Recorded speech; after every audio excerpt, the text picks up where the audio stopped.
Assalamualaikum warahmatullahi wabarakatuh. Kembali berjumpa dengan saya yang akan menceritakan kisah-kisah horor. Kisah-kisah seram ini diambil dari akun Twitter @savitri86.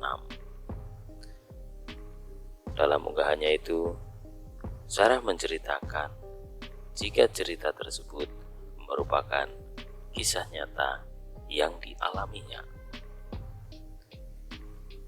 Sarah adalah seorang wanita yang sekarang tinggal di kota kecil di Jawa Barat. Ia harus pindah ke kota kembang untuk menuntut ilmu di salah satu universitas ternama di sana. Saat pindah ke Bandung, Sarah pergi bersama ayahnya. Ayahnya mengantarkan Sarah ke rumah kontrakan yang akan dihuni Sarah selama menuntut ilmu. Di kontrakan itu, Sarah juga akan tinggal bersama dua orang saudara sepupunya yang juga menuntut ilmu di tempat dan angkatan yang sama dengannya.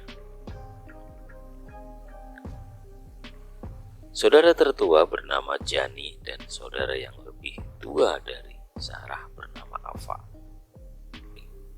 Sarah merupakan yang paling kecil dari mereka bertiga. Maklum, baru lulus SMA di tahun yang sama. Selama 2,5 jam perjalanan akhirnya tiba di kota Bandung. Ini adalah pertama kalinya Sarah tinggal jauh dari orang tua. Rasanya campur aduk, tentu dirasakan Sarah. Setelah mobil terparkir, Sarah bergegas turun dan mengambil barang-barang bawaannya. Sembari mengangkat bawaannya, Sarah dan ayah langsung menyusuri sebuah gang kecil. Berjalan sedikit jauh ke dalam dan sampailah mereka ke depan kontrakan itu. Assalamualaikum. Kami mengucapkan salam sembari memasuki rumah yang pintunya memang terbuka. Waalaikumsalam, Mang, saut Ajani dan Teh Afa. Tos dugi gening, sakia ayeuna Sar. Udah sampai, silahkan. Begini adanya Sar, ucap Teh Afa kepadaku. Saat itu Sarah tersenyum dan mengangguk dan melihat sekeliling. Rumah tersebut adalah rumah tua dengan 2 lantai dan tidak terawat. Saat ini Sarah memaklumi hal tersebut, apalagi budget yang ia miliki untuk menyewa rumah kontrakan sangat terbatas. Tangga menuju lantai 2 adalah tangga kayu dengan pegangan kayu, terlihat asal-asalan dibuatnya. Sarah mendekati tangga dan melihat ke atas. Di ujung tangga tersebut ada tembok. Sebelah kiri ada pintu kecil menuju keluar ke tempat jemuran dan talang air. Dan di sebelah kanan terdapat ruangan tanpa pintu yang hanya bisa dimasuki dengan cara sedikit membungkuk. Ruangan tersebut tepat berada di atas kamar tidur Sarah yang terletak di antara tangga dan kamar Teh Hafa. Kamar Teh Hafa adalah kamar yang paling dekat dengan pintu utama. Jani lebih memilih kamar paling ujung di dalam, sekitar 3 langkah dari tangga, tepat di seberang dapur yang merupakan akses menuju satu-satunya kamar mandi di rumah. Terdapat ruangan kosong yang cukup lebar di depan kamar Sarah dan kamar Teh Hafa, serta ruangan ini nantinya akan dijadikan tempat berkumpul dengan alas karpet lusuh. Lebih lanjut, Sarah langsung membenahi barang-barang di dalam kamar baru.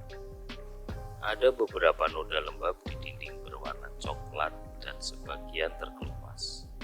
Pantas saja terasa dingin. Memang lembab, pikirnya. Tapi sudahlah, tempat ini lumayan nyaman. Sore pun tiba, ayah Sarah pun berpamitan untuk pulang. Dengan berat, Sarah melepas kepergiannya karena tak tega membayangkan penghuni rumahnya hanya tinggal ayah dan mamahnya saja. Perlu diketahui, kedua kakak Sarah sudah memiliki kehidupan masing-masing di luar kota. Tentu, sebagai anak bungsu merasa berat untuk meninggalkan orang tuanya. Singkat cerita, 1 bulan menempati rumah tersebut, Sarah tidak merasakan ada yang aneh. Atau mungkin Sarah mengabaikannya karena sibuk pada ospek dan persiapan kuliah. Oh ya, Sarah bukanlah sosok yang indigo, namun ia terkadang bisa merasakan keberadaan makhluk halus di sekitarnya. Sampai pada suatu hari, saat itu kegiatan belajar sudah berjalan dan tugas-tugas mulai berdatangan. Sarah harus pulang ke kontrakan sekitar pukul 7 malam dan langsung tertidur. Setelah lama Sarah tertidur, ia terbangun dengan keadaan sekelilingnya yang sudah gelap sekali. Memang kebiasaan Sarah saat hendak tidur selalu mematikan lampu kamar. Ia tidak bisa tidur dalam keadaan kondisi terang. Tapi saat itu benar-benar gelap total dan Sarah harus membiasakan matanya dalam gelap. Setelah nyawanya kumpul, Sarah baru sadar jika kegelapan ini karena memang lampu ruangan di depan kamarnya mati. Biasanya kalau lampu kamar tersebut dinyalakan dan cahayanya masuk lewat jendela di atas pintu kamar dan lewat sela-sela pintu yang rapuh. Saat itu Sarah meraba-raba mencari HP dalam gelapan. Ternyata ada telepon dan SMS masuk saat ia tidur. SMS dan telepon itu dari kedua saudaranya yang mengabarkan mereka tidak bisa pulang karena mengerjakan tugas kelompok di kos temannya. Yang berarti Sarah harus sendirian di kontrakan. Saat Sarah melihat jam, ternyata saat ini sudah pukul 2 malam. Ia sedikit merinding dan berusaha tidur kembali, tapi kantuknya sudah hilang. Jadi Sarah memaksakan untuk menutup mata dan pikirannya yang melayang sana kemari. Seketika ia teringat, bukankah saat pulang tadi ia membuka pintu utama dan langsung menyalakan lampu ruang depan? Sarah sangat ingat betul jika ia langsung masuk kamar, ganti baju, lalu tidur.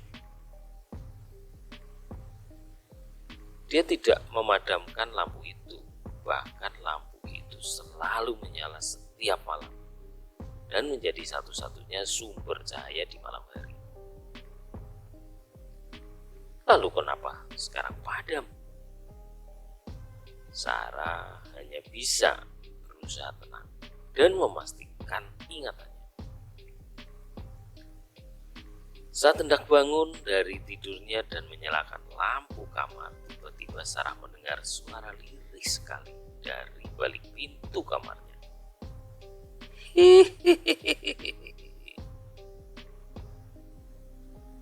Detak jantung Sarah saat itu terasa berhenti. Seketika ia mengurungkan diri untuk berdiri. Sarah hanya duduk di atas tempat tidur sambil memegang erat selimut.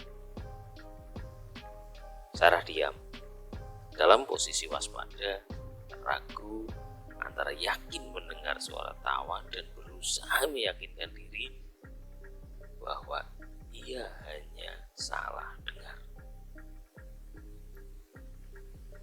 Ia terus berusaha fokus, tapi yang didengar hanya hening. Pelan-pelan, Sarah kembali ke posisi tidur. Berhati-hati sekali, seakan-akan membangunkan sesuatu yang ia pun tidak tahu apa. Suara langkah kecil kaki berlari melintas di depan kamar. Otak Sarah langsung merespon jika itu adalah tikus. Tikus, ya itu tikus. Atau mudah-mudahan tikus, itulah yang dipikirannya. Belum selesai ia meyakinkan diri sendiri, suara lain membuatnya kaku sekaku-kakunya. Duk, srek, duk, srek. Suara sesuatu terseret. Seperti orang yang pincang dengan satu kaki diseret, berkeliling di ruangan depan rumahnya. Sesekali mendekati ke arah kamar Sarah. Sesekali mendekati ke arah kamar Sarah,